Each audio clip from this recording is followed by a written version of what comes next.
These tools are not scary sharp, but it's good enough for me. Probably they will not cut those tomatoes as you can see on some of the demonstrational videos on the internet.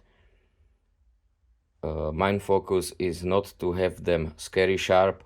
I need them to be reasonably sharp to do the work. These are wood carving tools. I'm not going to cut any tomatoes, or I'm not going to cut the paper with it.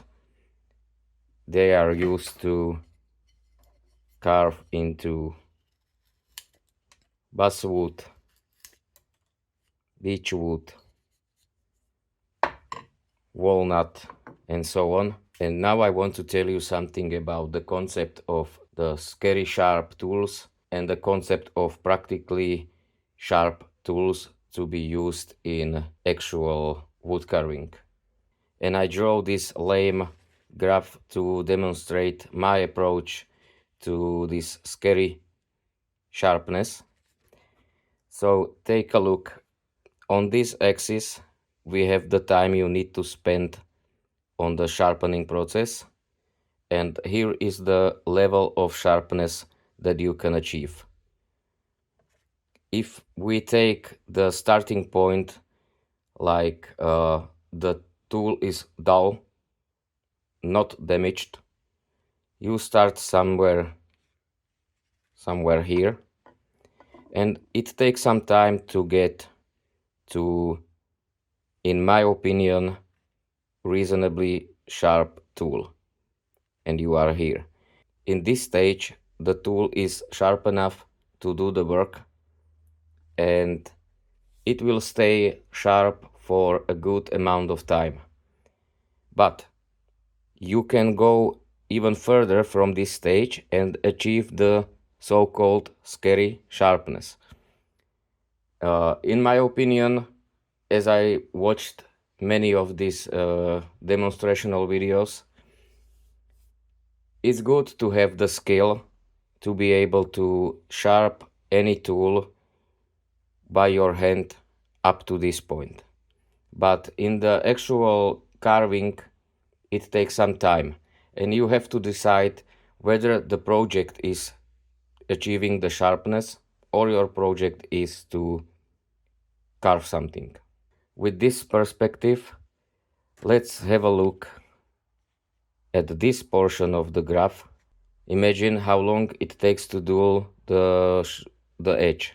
If you start on scary sharp, the sharpness gets dull pretty fast. Then you reach what I call reasonably sharp, and the process of dulling takes more time until you reach the, let's say, dull tool. You need to take some effort to push it into the material, and you also get the risk of cutting yourself, because the reason why people say that you can cut yourself with dull blade faster than with a sharp is that when you are using the dull knife, you are pushing too hard, and if you find yourself in the position that the knife or the edge of the blade is somewhere against your finger or hand, it will slip because it's dull. You will cut to your flesh because your flesh is basically softer than the material you are cutting. So my approach to this problem is that I'm not always trying to get up to this point, because as you can see, it takes some time. I try to get somewhere here, and at the half path of this graph, when the blade gets gradually dull and dull, I use this leather strop to put it back to the reasonably sharp. If I try to get always up to this scary sharpness, I would be sharpening more often. In this side I wrote some like setup. If you are reworking damaged edge, as I showed you on my previous video, You go from coarse grit up to maybe 1000 grit to establish the new edge. If you are resharpening, you are good to go with 1000 grit and then leather strop. And if you want to go to scary sharp, you would usually go from 1000 to maybe 3000 up to 8000 and then strop it on the leather with very fine compound. You will get extremely sharp edge. You can shave yourself with it, but for the practical use, this sharpness will not stand very long, and it's, from my opinion, it's a waste of time, especially for new carvers or beginners. I guess that they are afraid to start with this particular craft because first thing you need to learn is to properly sharpen your tools. And if you saw so many videos of the skilled craftsmen that can sharp their tools up to scary sharpness and maintaining perfect angles and everything, and basically maybe you will avoid this hobby. Another myth, may I say, is about these blade angles. We can split them into some categories. For softwood, the knives are the angles of the blade are between 12 and 15 degrees, as you can see on this particular tool. Is very fine blade and it's good for fine detailing. It's better to use knives like this on softwood or on the harder wood, but you need to be careful. For medium, and now I'm talking about, this is the transmission between knives and chisels. For medium, it's about 20 to 25 degrees for softwood, and for hardwood you can go from 25 up to 35 degrees. This is because when you have shallow angle, it's good. The tool is good for softwood because you can apply lower effort, or you can apply lower force to push the tool into the wood. If you have harder wood, the angle is for retaining the blade, because harder wood, especially when you are chipping or tilting like this, harder wood would apply a lot of force on the edge of the blade and it can broke or bend or dull very easily.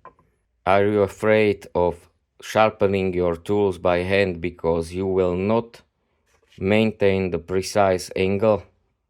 From my opinion, it doesn't matter if you make the blade slightly in different angle, because let's talk about the range of the angle, not talk about the precise angle. If your tool has the angle lower than 45 or 40 degree, you will be able to do something with it. Also with tools that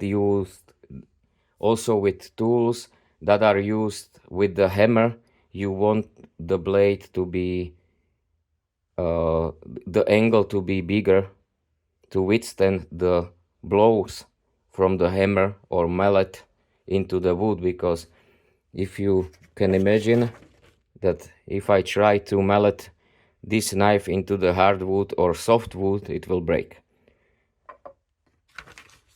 With this gouge, I'm not afraid to mallet it into the basswood, but I will not ever use the mallet against, let's say, walnut or beechwood or maple, because it's so hard. I will just try to push it with my hand and scrape shallow layers of the materials in more controlled way. In my opinion, if you are a beginner, don't bother yourself with precise angle.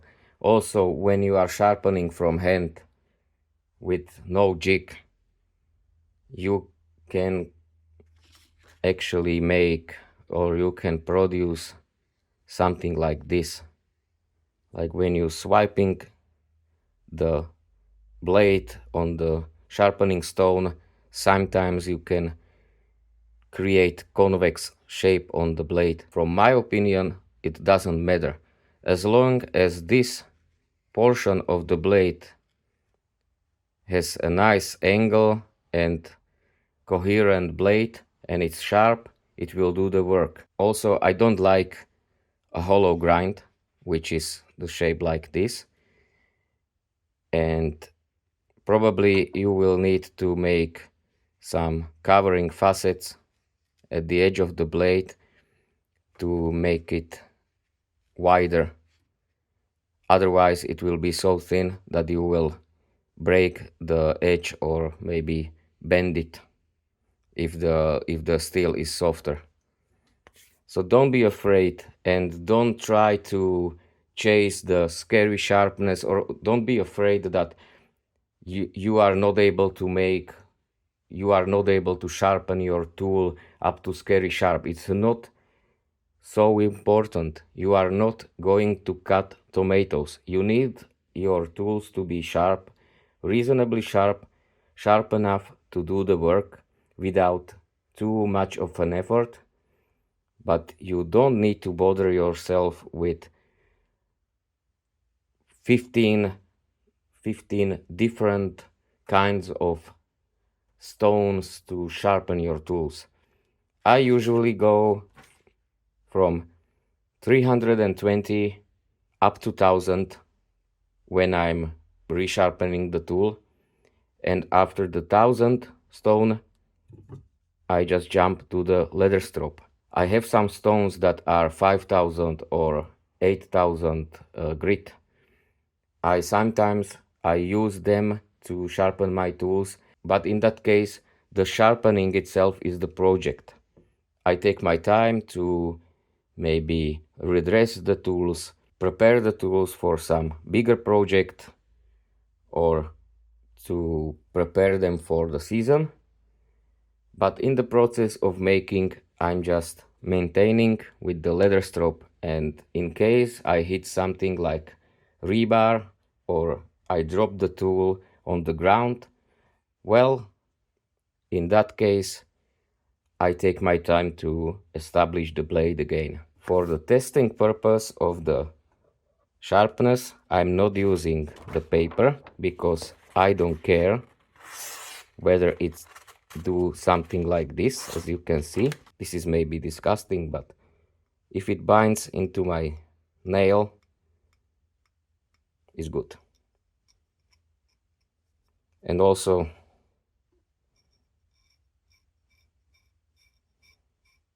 it can shave. My focus is to sharpen the tool that will slide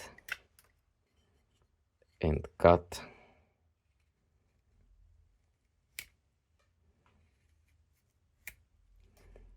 and produce shiny surface trace of the tool. For the sharpening and redressing the tools, diamond stone from Sharpal. When the tool is not damaged and it's only dull, I took it on the 1020 grit, and after that usually I jump on the strop. But I have also this kind of stone which I found very good. It's profiled, it has flat side and it has profile side, and the compound I use is this Dialux white paste. it looks pretty well. And for the inside of the tools, like gouges, I use an ordinary beechwood stick, which I charge with the compound. Everything that is above this, in my opinion, while in the process, is a waste of time. If you are afraid that you will not sharpen your tools perfectly from the first time, that's silly, because you will not. You don't have the skill, but in time you will build the skill. So you have to start somewhere, and don't be afraid that you are not going to maintain the precise angles or the precise facets, or you will maybe distort the edge. Yes, you will distort the edge. This is the part of the process. If the edge is cutting, it's good enough. If the edge is destroyed so much that is not practical to use, then you will have to figure out how to re-establish the blade. But I'm not saying that it's wrong to chase perfection. You have to chase perfection, but you will not wake up one time and be perfect. You need to go to the perfection. Let's simulate how the tool gets dull and dull in the process of carving. Right now, I would say this is reasonably sharp. So I take this 1200 grit stone and try to do it.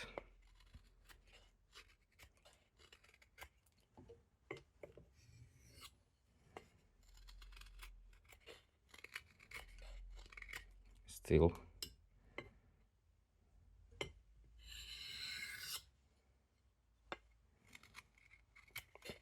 Now I can feel that I need to push harder to get it into the wood, and also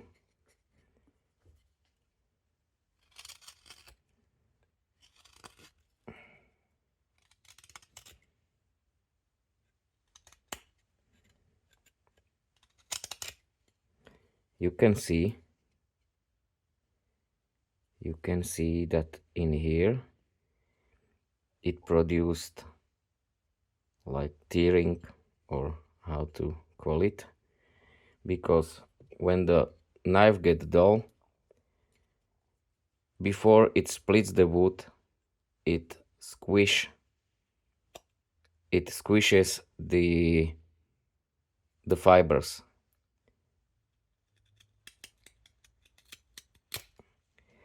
and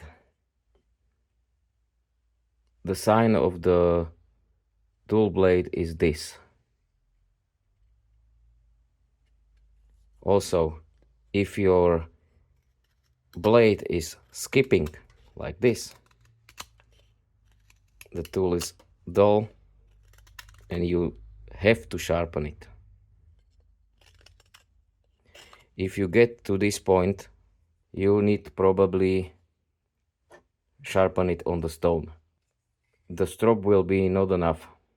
Another sign of dull knife is that when you push it against the grain on the outside, you get like shiny spot. It's because the fibers get bent and it will produce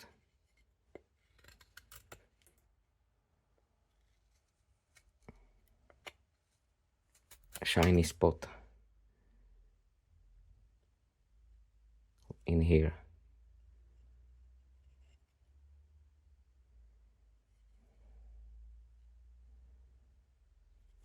And also you can see fibers. The whole surface needs to be shiny. If the blade is sharp, it will be shiny. So let's take this. This is another story.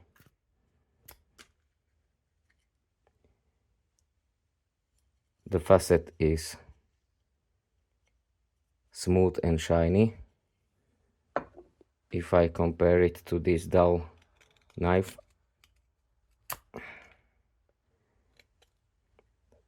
see the difference?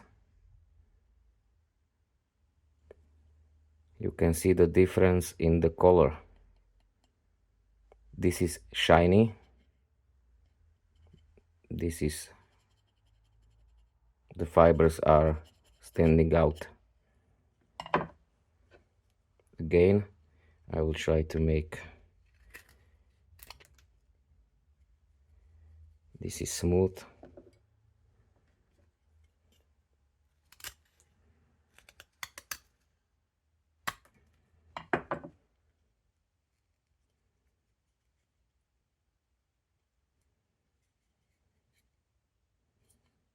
Yes, it's in.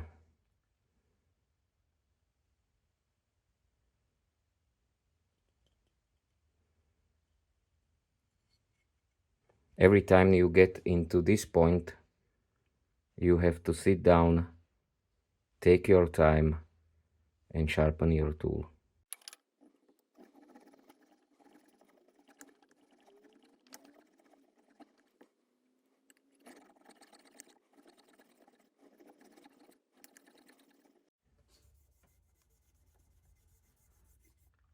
This is sand eraser. I had to clean it. It was pretty messy.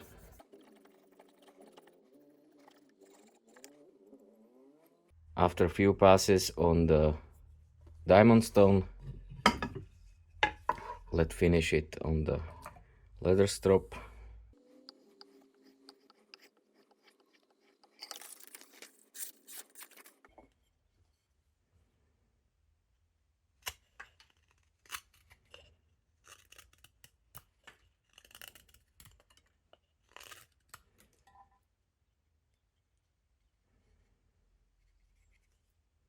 The cut is smooth.